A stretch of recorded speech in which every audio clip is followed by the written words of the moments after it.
Hello साथियों, स्वागत है आप सभी का ड्रीम कैंपस एजुकेशनल प्लेटफॉर्म पर। चलिए स्टार्ट करते हैं आज के सेशन को।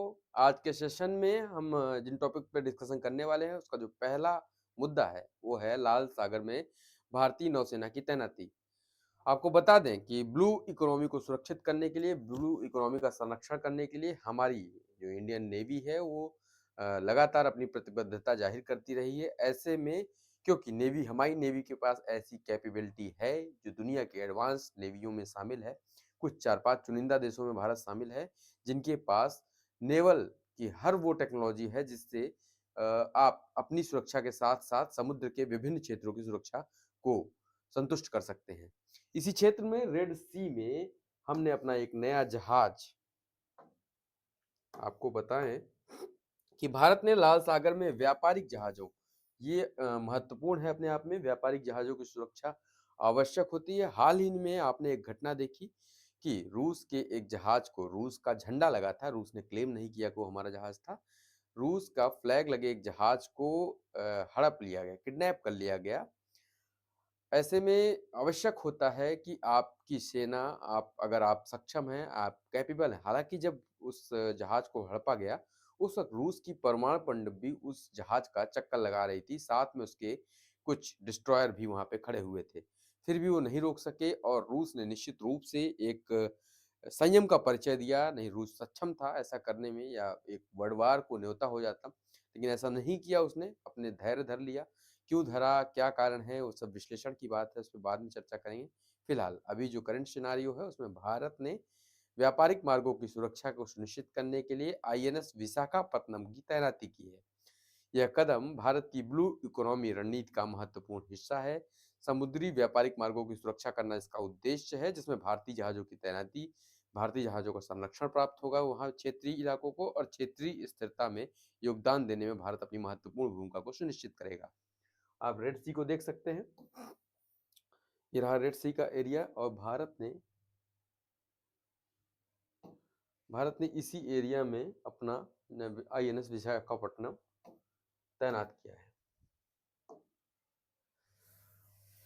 भारत फ्रांस रक्षा साझेदारी, कल हम फ्रांस के बारे में एक और साझेदारी के विषय में पढ़ाई की थी हमने। आज फिर से एक रक्षा साझेदारी के विषय में चर्चा करते हैं। हॉरिजॉन 2047 2023 में समझौता किया गया था। आगामी 25 वर्षों की भारत और फ्रांस की क्या रणनीति रहने वाली है, इसके विषय में समझौता किया गया था।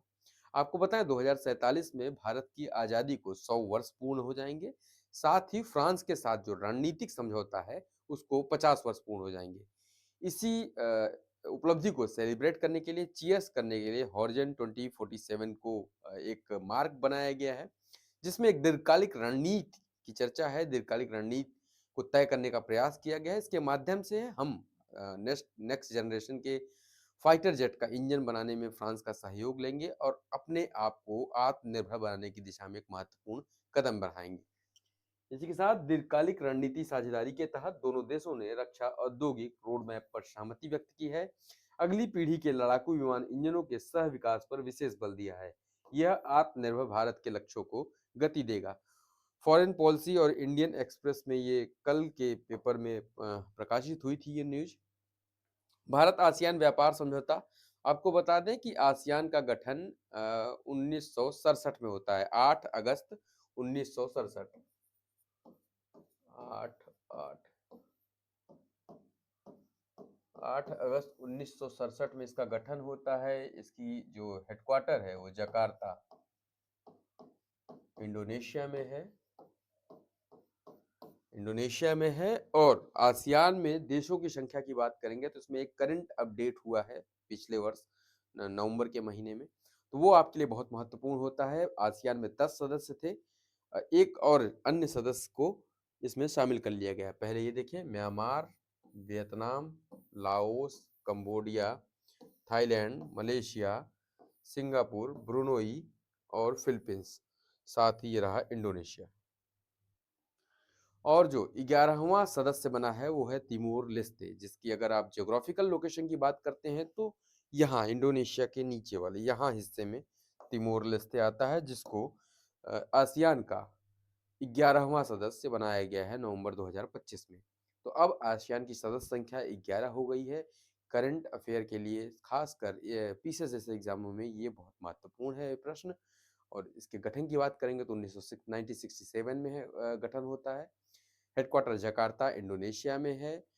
AITIGA समीक्षा India Asian Indonesia trade in goods agreement, ये जो है समझौता है, इसमें भारत का जो व्यापार घाटा है आसियान के साथ वो 45 बिलियन का हो गया है। यानी भारत निगेटिव में है, 45 बिलियन के निगेटिव में आ रहा है इनके साथ व्यापार करने में। तो ये समीक्षा ये तय करेगी कि भारत अच्छा प्रदर्शन करे और अपने व्यापार घाटे को संतुलित करने की दिशा में महत्वपूर्ण कदम उठाए। आपको एशियान के बारे में बताते हुए एशिया महाद्वीप के बारे में बताते हैं। एशिया महाद्वीप विश्व की 60% आबादी को कवर करता है, जबकि उसका भू क्षेत्र की बात करेंगे तो केवल 30% भूभाग ही ये धारण करता है। कहने के लिए केवल 30% है, लेकिन सबसे बड़ा भी है। जनसंख्या 60% को कवर करता है, जीडीपी में भी महत्वपूर्ण भूमिका निभाता है। साथ ही जो एक्सट्रीम की बात करें तो दुनिया का जो हाईएस्ट पॉइंट है माउंट एवरेस्ट, वो एशिया में ही आता है। साथ ही जो लोवेस्ट पॉइंट है अर्थ का, डेड सी, वो भी एशिया में ही आता है, जो लगभग 400 साढ़े 400 मीटर है, नीचे की तरफ है सी लेवल से। तो ये दोनों महत्वपूर्ण बातें जो आपको एशिया के बारे में जान लेनी चाहिए, हमने आपको शेयर कर दिया। और इसका जो AITIGA समीक्षा है, इसके अंतर्गत हम अपने व्यापार संतुलन में सुधार करेंगे, टैरिफ प्रस्तावना टैरिफ संरचना का मूल्यांकन करेंगे और क्षेत्रीय आर्थिक एकीकरण को सुनिश्चित कर पाएंगे। डेटा संरक्षण बोर्ड का गठन 2023 में ये अधिनियम पारित हुआ था, जिसके डेटा संरक्षण बोर्ड का गठन अभी जनवरी माह में किया गया है। और इसके साथ ही अब DPDP अधिनियम पूरी तरह से प्रभावी हो चुका है। भारत ने डिजिटल व्यक्तिगत डेटा संरक्षण अधिनियम के कार्यान्वयन के लिए डेटा संरक्षण बोर्ड का गठन कर दिया है। आपको बताएं कि इस बोर्ड का कार्य क्या होगा, किस तरह से निजता के अधिकार का संरक्षण कर पाएगा। तो बताते हैं डाटा प्रिंसिपल, इसमें 4 बातें हैं। डाटा प्रिंसिपल, डाटा प्रिंसिपल मतलब आप और मैं यानी इस बोर्ड में प्रत्येक व्यक्ति अपने डाटा का स्वयं प्रिंसिपल होगा। हम ये डिसाइड कर सकेंगे कि हम कितना डाटा आपके साथ शेयर करना चाहते हैं, या हम अपने शेयर किए गए डाटा में किस तरह का बदलाव करना चाहते हैं, या पूरी तरह से उसे हटा देना चाहते हैं। ये पूर्णतः डिपेंड करेगा उस व्यक्तिगत व्यक्ति पर जिसका वो डाटा है। साथ ही कंसेंट, दूसरा जो महत्वपूर्ण टॉपिक है, पॉइंट है, वो है कंसेंट। आपका कंसेंट जरूरी होगा कि बिना कंसर्न के आपका डाटा आपसे नहीं लिया जाएगा। साथ ही एक जो डाटा के विषय में कंपनियों की भी जवाबदेही सुनिश्चित की गई है कि जो कंपनी डाटा इकट्ठा कर रही है उसकी भी जवाबदेहिता है कि वो इस चीज को सुनिश्चित करे कि डेटा जिस प्रक्रिया के लिए लिया गया है, जिस कार्य के लिए अनुमति मांगी गई है, डेटा कहीं केवल वहीं प्रयोग होगा, अन्यथा कहीं प्रयोग नहीं होगा।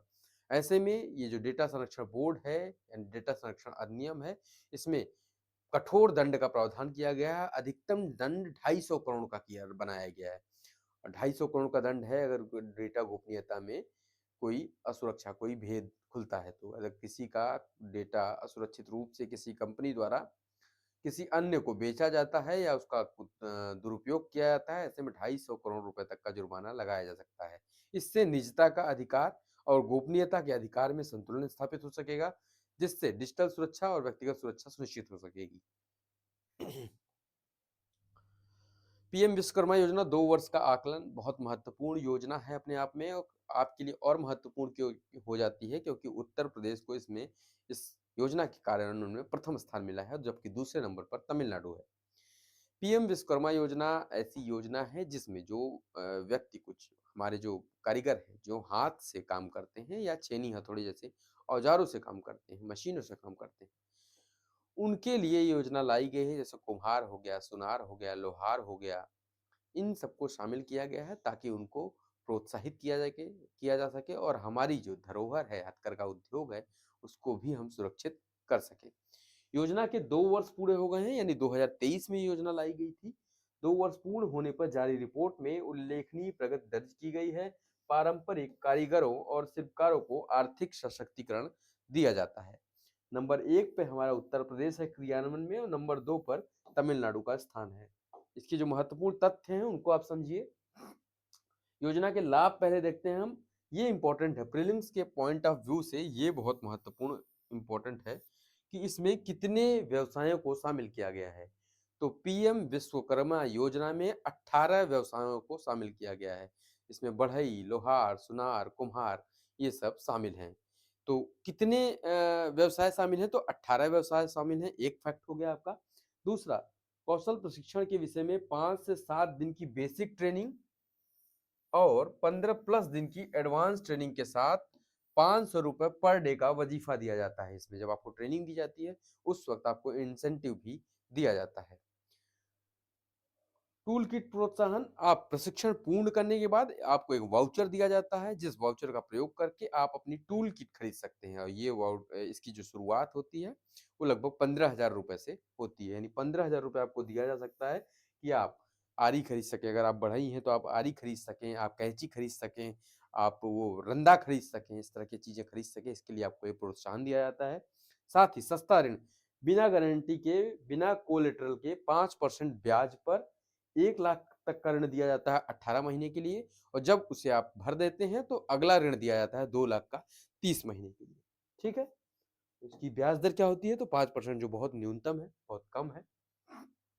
पात्रता मानदंड बहुत महत्वपूर्ण है, यूपीएससी के लिए बहुत महत्वपूर्ण है। यूपीएससी इन चीजों को जोड़कर प्रश्न बनाता है, एक तरफ नहीं जाता, वो इसको भी जोड़ेगा, इसको भी जोड़ेगा और इनको भी जोड़ेगा। यहाँ पात्रता मानदंड की बात करते हैं तो आवेदक की आयु 18 वर्ष से अधिक होनी चाहिए। दूसरा, हाथ और औजारों से काम करने वाला कारीगर या शिल्पकार होना चाहिए। पिछले 5 वर्षों में पीएमईजीपी, मुद्रा या स्वनिधि जैसी किसी अन्य सरकारी ऋण योजना का लाभ न लिया हो। जिसको इस तरह का लाभ, पीएम विश्वकर्मा योजना का लाभ लेना है, उसने पिछले 2 वर्षों में इस तरह, पिछले 5 वर्षों में इस तरह की किसी अन्य योजना का लाभ नहीं लिया हुआ होना चाहिए। साथ ही एक परिवार से केवल एक सदस्य ही इस योजना के लिए पात्र होता है। यूपीएससी का फेवरेट टॉपिक होता है कि एक परिवार से कितने सदस्य। इन पे कई बार वो प्रश्न पूछ चुका है, तो आपके लिए महत्वपूर्ण है। आगे बढ़ते हैं। अगला टॉपिक है केंद्रीय बजट 2026-27। 2026-27 बजट की प्रक्रिया प्रारंभ हो गई है और वित्त मंत्रालय ने पारंपरिक हलवा समारोह के साथ बजट छपाई की प्रक्रिया औपचारिक रूप से प्रारंभ हो गई है।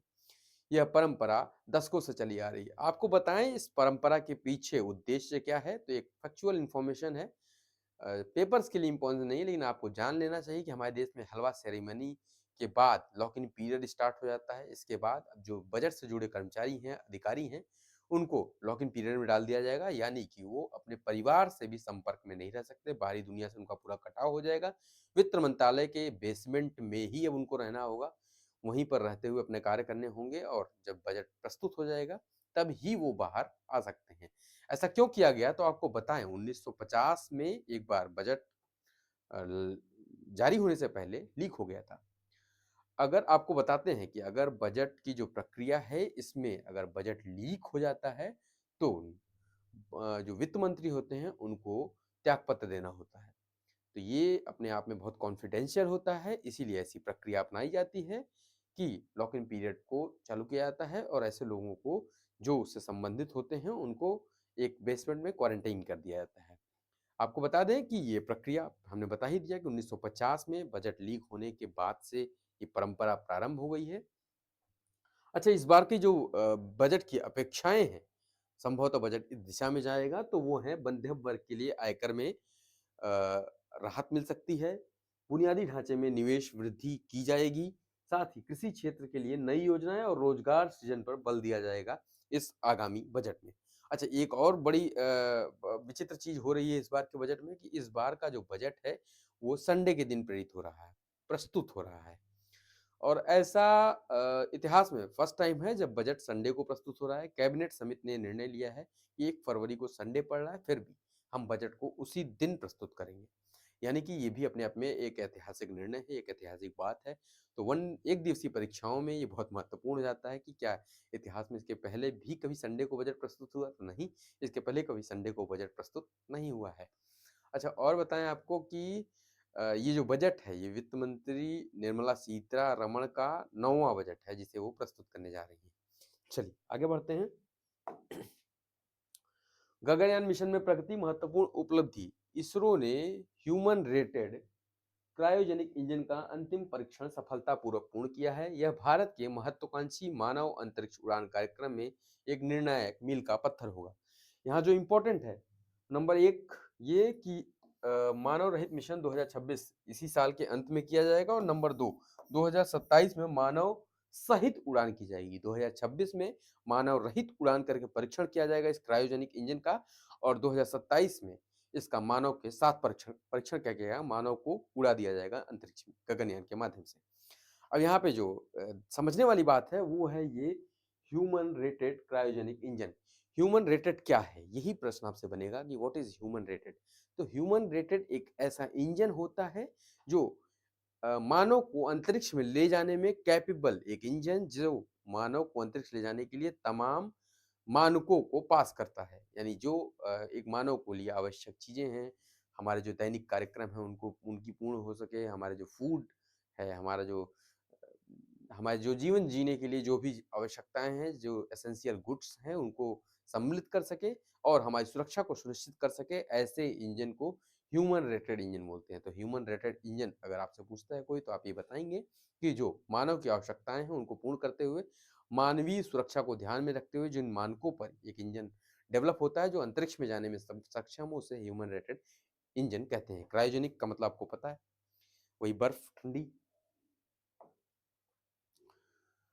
शिक्षा में कृत्रिम बुद्धिमत्ता, ये जो अनुवादिनी एआई टूल है, अनुवादिनी के बारे में आपको पता होगा। ये एक ऐसा ऐप है, एक ऐसा टूल है जिसके माध्यम से आप करंट, मतलब आप जैसे मैं और आप बात कर रहे हैं, मान लीजिए आप तमिल भाषी हैं, मैं हिंदी भाषी हूँ, तो हम दोनों बात करेंगे तो एट द टाइम, यदि उसी टाइम फ्रेम में हम एक दूसरे से अपनी भाषा में यानी अनुवाद कर सकेंगे। आप तमिल बोलेंगे, मैं उसे हिंदी में समझ सकूंगा, और जब मैं हिंदी बोलूंगा तो आप उसे तमिल में समझ सकेंगे।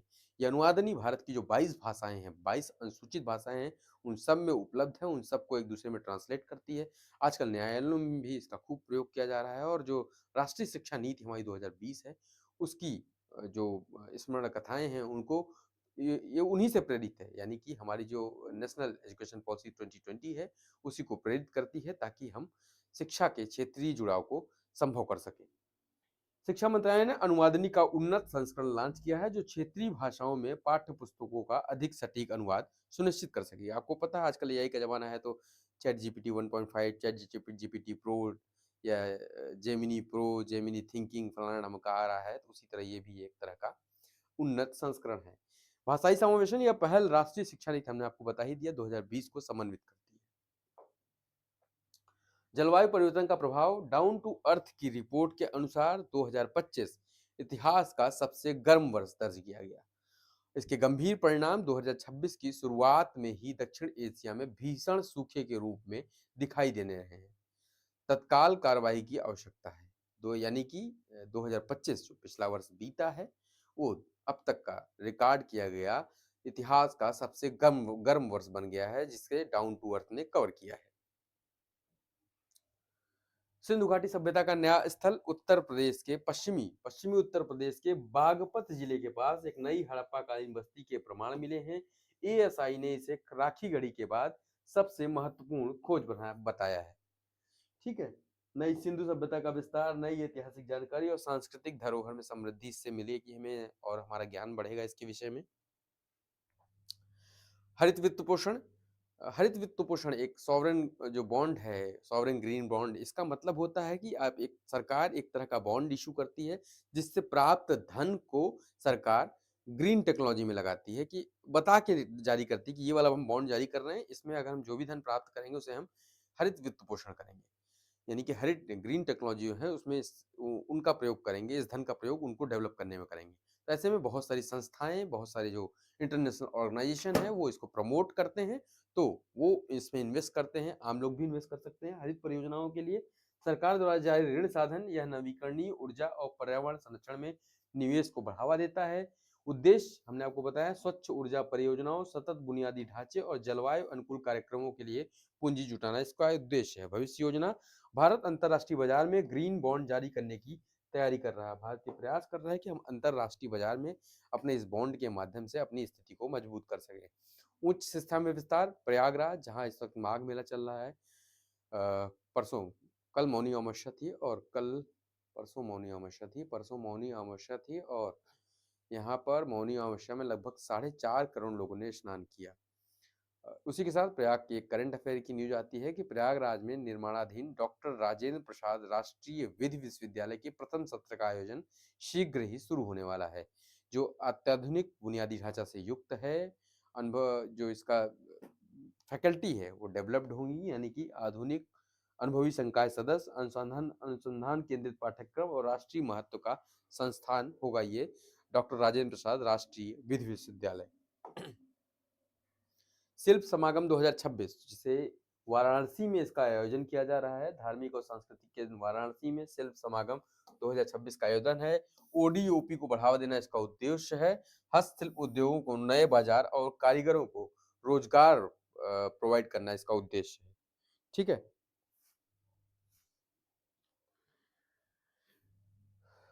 इसी के साथ आज का सेशन हमारा समाप्त होता है। मिलते हैं हम नेक्स्ट सेशन में। Thank you.